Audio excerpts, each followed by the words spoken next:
हमारा आज का टॉपिक है राइबोसोम्स।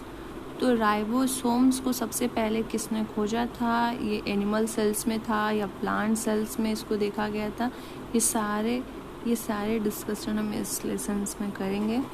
तो सबसे पहले राइबोसोम्स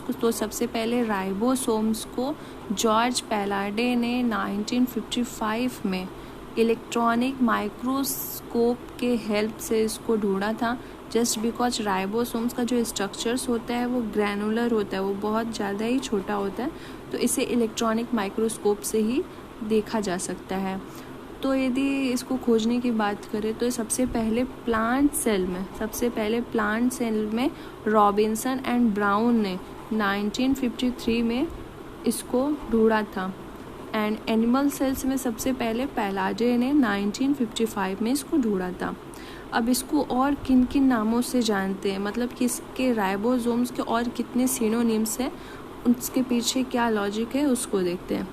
तो जो राइबोसोम्स को सबसे पहले राइबो न्यूक्लियोप्रोटीन RNP फैक्ट्रीज बोलते हैं। अब इसे RNP फैक्ट्रीज क्यों बोलते हैं? क्योंकि जो राइबोसोम्स है उसका जो कॉम्पोजिशन है राइबोसोमल RNA और राइबोसोमल प्रोटीन से मिलकर बना है, तो इस वजह से इसको RNP बोलते हैं।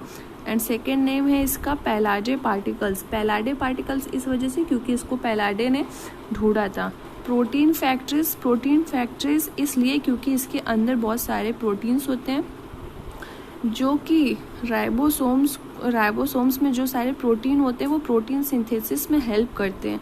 Translation of prokaryotes, translation of eukaryotes में इसकी सबसे अहम भूमिका होती है। प्रोटीन फैक्ट्रीज इस वजह से इसको बोलते हैं। क्लाउडे पार्टिकल्स इस वजह से बोलते हैं क्योंकि सबसे पहले पैलाडे और रॉबिन्सन ब्राउन से भी पहले एक साइंटिस्ट थे, एक क्लाउडे, उन्होंने 1951 में उन्होंने राइबोसोम्स को ऑब्जर्व किया था और उन्होंने उस राइबोसोम्स को माइक्रोसोम्स का नाम दिया था। जो एक्चुअली में वो जो राइबोसोम्स था वो RER का एक फ्रेगमेंट्स था। RER मतलब कि रफ एंडोप्लाज्मिक रेटिकुलम का एक फ्रेगमेंट्स था। तो just because this scientist, it's also called Claudius particles. इसे ऑर्गेनेल विद इन ऑर्गेनेल भी बोला जाता है। ऑर्गेनेल विद इन ऑर्गेनेल क्योंकि इसे ऑर्गेनेल विद इन ऑर्गेनेल इसलिए बोला जाता है क्योंकि जो माइटोकॉन्ड्रिया एंड क्लोरोप्लास्ट में जो राइबोसोम्स ऑल प्रेजेंट होता है उसकी वजह से इसे ऑर्गेनेल विद इन ऑर्गेनेल बोला जाता है। And the last name organelle without organelle इसलिए क्योंकि राइबोसोम्स के चारों तरफ कोई भी मेम्ब्रेन नहीं होता है, कोई भी लेयर नहीं होता है, इस वजह से इसको ऑर्गेनेल विदाउट ऑर्गेनेल बोला जाता है। अब ये कहाँ कहाँ पाया जाता है, इसका डिस्ट्रीब्यूशन क्या है उसको देखेंगे। तो इसका जो डिस्ट्रीब्यूशन है, राइबोसोम्स नॉर्मली प्रोकैरियोट्स, यूकैरियोट्स सब में प्रेजेंट होते हैं। एक्सेप्शन इसका ये होता है कि राइबोसोम्स जो होता है वो मैच्योर RBC जो होती हैं उनमें एब्सेंट होता है। एंड इसका प्रोकैरियोट्स में इसका स्पेशल प्लेस देखिए, मतलब कि प्रोकैरियोट्स में किन किन जगहों पे ये पाया जाता है। तो प्रोकैरियोट्स में ये साइटोप्लाज्म में फ्रीली स्कैटर्ड होता है, मतलब प्रोकैरियोट्स में वो आराम से साइटोप्लाज्म में पाया जाता है। अभी यूकैरियोट्स में देखें कि ये राइबोसोम्स कहाँ कहाँ प्रेजेंट है। तो यूकैरियोट्स में भी साइटोप्लाज्म के मैट्रिक्स में फ्रीली फॉर्म में प्रेजेंट होता है। ये माइटोकॉन्ड्रिया के मैट्रिक्स में ये प्रेजेंट होता है। यूकैरियोटिक सेल्स के प्लास्टिड्स के स्ट्रोमा में ये प्रेजेंट होता है। अभी राइबोसोम्स जो होता है वो सिंगल फॉर्म में होता है तो उसको मोनोसोम्स के बोलते हैं, और यदि क्लस्टर्ड या ग्रुप फॉर्म में होता है तो उसको पॉलीसोम्स बोलते हैं। तो पॉलीसोम्स होता क्या है, इसका डेफिनेशंस क्या है, तो देखते हैं। Group of ribosomes is called polysome, या इसे दूसरे वर्ड में भी ऐसे बोल सकते हैं कि किसी एक टाइम पे ड्यूरिंग प्रोटीन सिंथेसिस के टाइम पे 6 से 8 राइबोसोम्स यदि mRNA को ज्वाइन करते हैं तो उस क्लस्टर को, उस ग्रुप को हम पॉलीसोम बोलेंगे। पॉलीसोम को हम पॉलीराइबोसोम्स भी बोलते हैं एंड इरिगोसोम्स भी बोलते हैं। तो अभी हम इसको एक फ्लो चार्ट के फॉर्म में देखते हैं। तो हमारे पास 60S है एंड 40S है। ये दोनों मिल के मैग्नीशियम की कंसंट्रेशन 0.001 मोलर पे फॉर्मेशन करते हैं 80S राइबोसोम्स का। यहाँ पे ये एक आगे यहाँ पे ऐसे अटैच हो जाता है। 80S का फॉर्मेशन हो गया है। अभी 80S राइबोसोम्स पे हम मैग्नीशियम की कंसंट्रेशन को 10 टाइम्स बढ़ा देते हैं। तो ये हमारा 2 टाइम्स 80S आता है, यहाँ पे ऐड हो जाता है। तो ये 120S हो जाता है। हम जैसे जानते हैं कि 80S प्लस 80S मतलब 280S कंबाइंड, जब 280S कंबाइंड होता है तो 120S का फॉर्मेशन होता है। सेम है 70S के केस में भी सेम होता है। 70S plus 70S equal 100S के इक्वल होता है, इक्वल टू 100S। तो यहाँ पे भी जब मैग्नीशियम की कंसंट्रेशन को 10 टाइम्स बढ़ाएंगे हम, तो ये 120S के फॉर्म में आ जाता है, डायमर फॉर्मेशन हो जाता है। अब यहाँ हम देखेंगे कि यहाँ हमारे पास 5 प्राइम टू 3 प्राइम है। अब इस प्राइम पे हमारा राइबोसोम्स प्रेजेंट है। ये जो बीच में ये जो चेन है ये mRNA है, ये राइबोसोम्स है। यहाँ पे एक क्लस्टर प्रेजेंट है राइबोसोम्स का, जिसको हम कि पॉलीराइबोसोम्स भी बोलते हैं, पॉलीसोम्स भी बोलते हैं एंड इरिगोसोम्स भी बोलते हैं। अभी हम यहाँ पे राइबोसोम्स का कंपोजिशन देखेंगे। तो राइबोसोम जो है वो rRNA और R प्रोटीन से मिलके बना है, ये हम सब जानते हैं। राइबोसोम्स जो होता है राइबोन्यूक्लियोप्रोटीन पार्टिकल्स है, RNP यही होता है। अब इसके टाइप्स देखते हैं कितने टाइप्स का होता है। तो on the basis of sedimentation coefficients is divided into two part 70S ribosomes and 80S ribosomes. 70S ribosomes जो होता है वो स्मॉल होता है, 80S राइबोसोम्स होता है वो लार्ज होता है। तो 70S राइबोसोम्स क्या है, इसके अंदर कितने सब यूनिट्स है ये देखते हैं। तो जो 70S राइबोसोम्स है ये प्रोकैरियोट्स में प्रेजेंट होता है, such as bacteria, cyanobacteria, mitochondria and chloroplast में भी ये प्रेजेंट होता है। अब इस 70S राइबोसोम्स में भी कुछ सब यूनिट्स होते हैं, उसके अंदर कितनी प्रोटीन्स होती हैं वो देखते हैं एक चार्ट से। तो जो 70S राइबोसोम्स होते हैं वो rRNAs एंड 70S राइबोसोम्स जो होते हैं वो 50S ribosomes and 30S ribosomes में डिवाइड होते हैं। 30S जो होता है जैसे हम इसमें देखते हैं स्मॉल है एंड 50S जो है वो लार्ज है। 50S जो होता है वो 2 भाग में डिवाइड होता है, RNA और प्रोटीन में, और 30S जो होता है वो सेम है, वो भी RNA प्रोटीन में डिवाइड होता है। यहाँ पे जो RNAs होता है ये 20 है, ये भी 2 पार्ट्स में डिवाइड होता है हमारा। 23S rRNAs होता है, 50S rRNAs होता है। इसमें इतने न्यूक्लियोटाइड्स प्रेजेंट होते हैं, इसमें 120 न्यूक्लियोटाइड्स प्रेजेंट होते हैं। इसमें 50S जो राइबोसोम्स है उसमें 31 R प्रोटीन प्रेजेंट होता है, और सेम एस 30S राइबोसोम्स में भी 16S rRNAs होता है, और इसमें भी हमारा जो प्रोटीन होता है वो 21 प्रेजेंट। जैसे 70S राइबोसोम्स में 2 सब यूनिट बटे थे, वैसे ही 80S राइबोसोम्स में भी वैसे ही होता है। 80S जो राइबोसोम्स होता है वो हमारा 70S राइबोसोम्स से लार्ज होता है। 80S राइबोसोम्स जो होता है वो यूकैरियोट्स में प्रेजेंट होता है। 80S राइबोसोम्स जो होता है वो 60S और 40S राइबोसोम में बटा होता है। 40S जो होता है छोटा होता है, 60S जो होता है वो बड़ा होता है। 60S जो राइबोसोम्स है इसमें भी हमारे पास rRNAs है और R प्रोटीन है। 46 इसमें प्रोटीन है, 46 प्रोटीन है, और 40S राइबोसोम्स में हमारा 33 rRNA प्रोटीन है।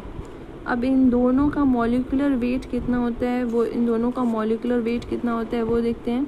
तो जो 70S है उसका जो 70S है इसका जो मॉलिक्यूलर वेट है वो 2.7 × 10⁶ डाल्टन है, एंड जो 80S है इसका जो हमारा मॉलिक्यूलर वेट है वो 4.6 × 10⁶ डाल्टन है।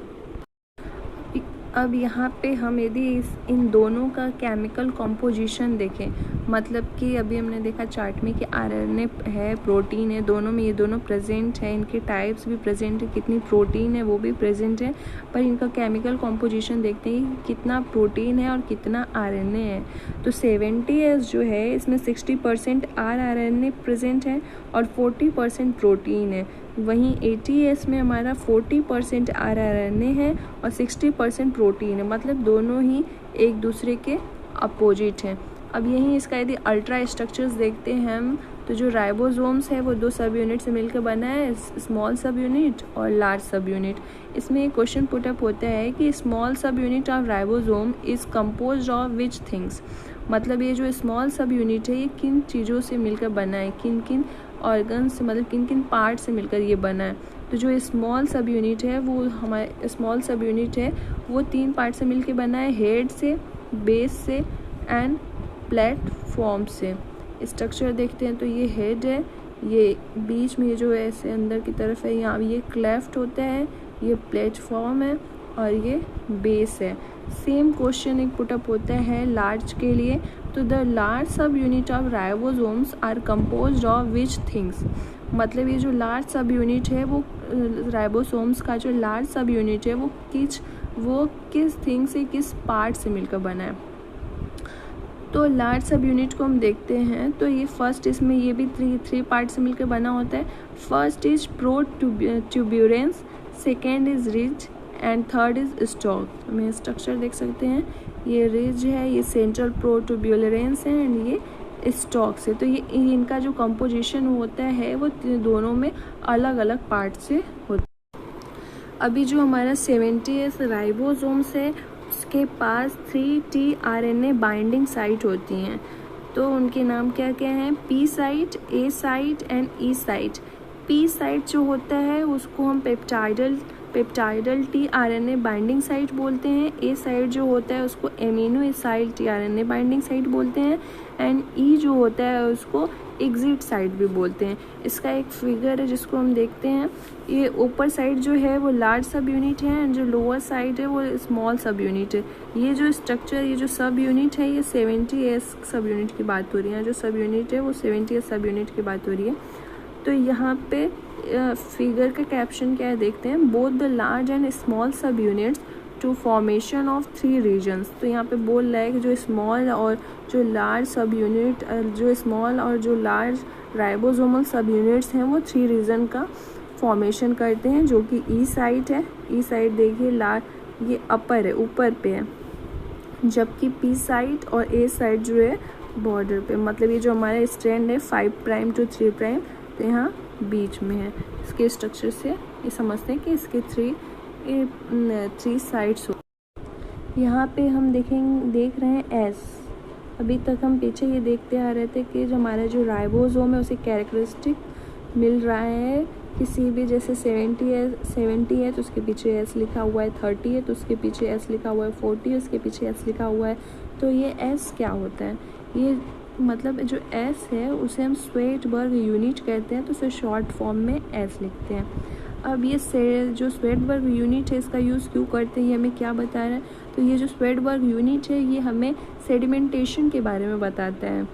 अब जैसे कि हम देख रहे हैं यहाँ पे, a measure of how quickly particles sediment in an ultra centrifuge.